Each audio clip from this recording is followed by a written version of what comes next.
Hola, muy buenas tardes. Vamos a seguir compartiendo nuestra lectura del capítulo 14 de San Mateo y nuestra oración. Después de la multiplicación de los panes, Jesús obligó a los discípulos que subieran a la barca y pasaran antes que él a la otra orilla, mientras él despedía a la multitud. Después subió a la montaña para orar a solas, y al atardecer todavía estaba allí solo. La barca ya estaba muy lejos de la costa, sacudida por las olas, porque tenían viento en contra. A la madrugada Jesús fue hacia ellos caminando sobre el mar. Los discípulos, al verlo caminar sobre el mar, se asustaron. Es un fantasma, dijeron, y llenos de temor se pusieron a gritar. Pero Jesús les dijo, tranquilícense, soy yo, no teman. Entonces Pedro le respondió, Señor, si eres tú, mándame ir a tu encuentro sobre el agua. Ven, le dijo Jesús. Y Pedro, bajando de la barca, comenzó a caminar sobre el agua en dirección a él. Pero al ver la violencia del viento, tuvo miedo y como empezaba a hundirse, gritó, Señor, sálvame. Enseguida Jesús le tendió la mano y lo sostuvo mientras le decía, hombre de poca fe, ¿por qué dudaste? En cuanto subieron a la barca, el viento se calmó. Los que estaban en ella se postraron ante él diciendo, verdaderamente tú eres el Hijo de Dios. Al llegar a la otra orilla fueron a Genesaret. Cuando la gente del lugar lo reconoció, difundió la noticia por los alrededores y le llevaban a los enfermos, rogándole que los dejara tocar tan solo los flecos de su manto. Y todos los que lo tocaron quedaron sanados. Palabra del Señor. Jesús consigue finalmente su ratito de oración. Recordemos que había querido apartarse a la soledad después de que le anunciaron que había muerto Juan el Bautista. No pudo hacerlo al encontrarse con la multitud.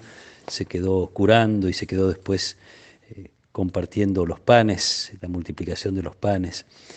Ni la fortaleza de Dios, quiero decir, Jesús se presenta en la multiplicación de los panes como Mesías, ahora caminando sobre el agua, signo del mal en general, y sobre todo en la palabra de Dios, y en medio de la tempestad, caminando sobre ella, manifestación del poder de Dios que hace que los discípulos lo reconozcan, realmente tú eres el Hijo de Dios.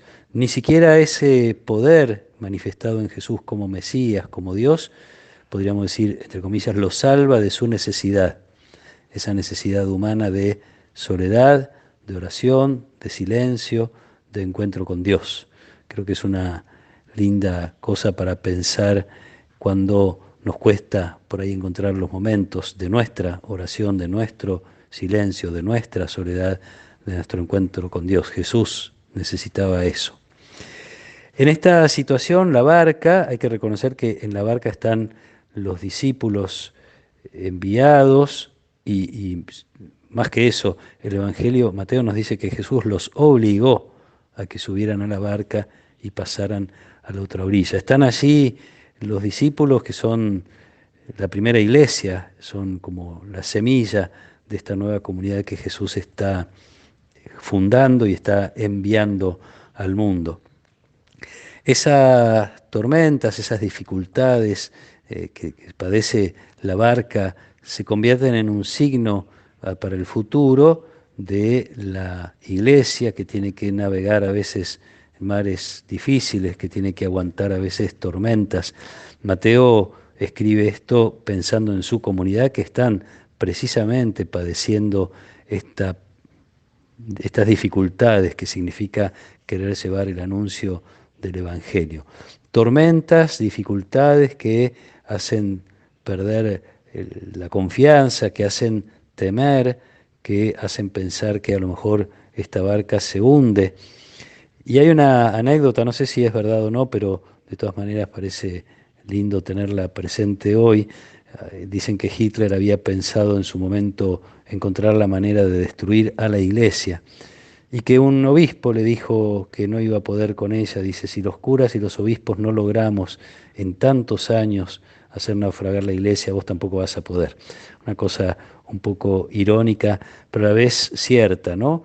Como la iglesia tiene tormentas exteriores, también las tiene interiores. Es una barca con muchas dificultades, que navega en un mundo donde las cosas están muy lejos de ser las que Jesús soñaba. Sin embargo, una barca que permanece, en la medida en que permanece la fe. Hombre de poca fe, ¿por qué dudaste? Por lo menos Pedro tuvo la brillante idea de cuando empezó a ver las dificultades que lo rodeaban por encima de la voz de Jesús que lo llamaba, empezó a hundirse. Sin embargo, llamó a Jesús, Señor, para que lo tomara de la mano y lo mantuviera en pie. Señor, sálvame. Hacemos nuestra oración de cada día con la intención de acercarnos un poquito más a Jesús. Hacemos la oración de cada día con la intención de reconocer que también en nuestras pequeñas o grandes tormentas el peligro nunca es tan grande que no pueda ser soportado, llevado con fortaleza. Y quiero decir que nunca los peligros son tan grandes o las tormentas son tan grandes que Dios no pueda con ellas si nos acercamos a Él.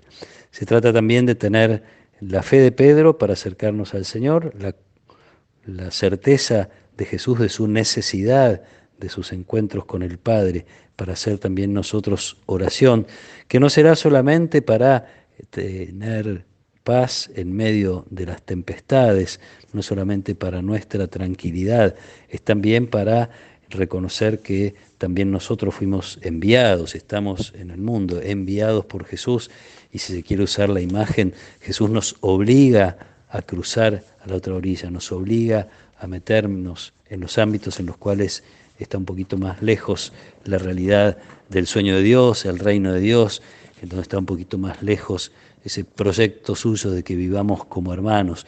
Allí nos envía Jesús para que con su poder, poniendo nuestra confianza en Él, capaz de superar todas las dificultades, podamos ser testigos del Evangelio.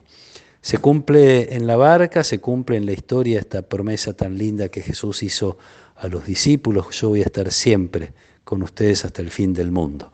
Sigue la iglesia en medio de dificultades anunciando el Evangelio, y la iglesia somos cada uno de nosotros también en medio de las tormentas, deseando ser testigos del amor de Dios, algo que tanto el mundo necesita escuchar.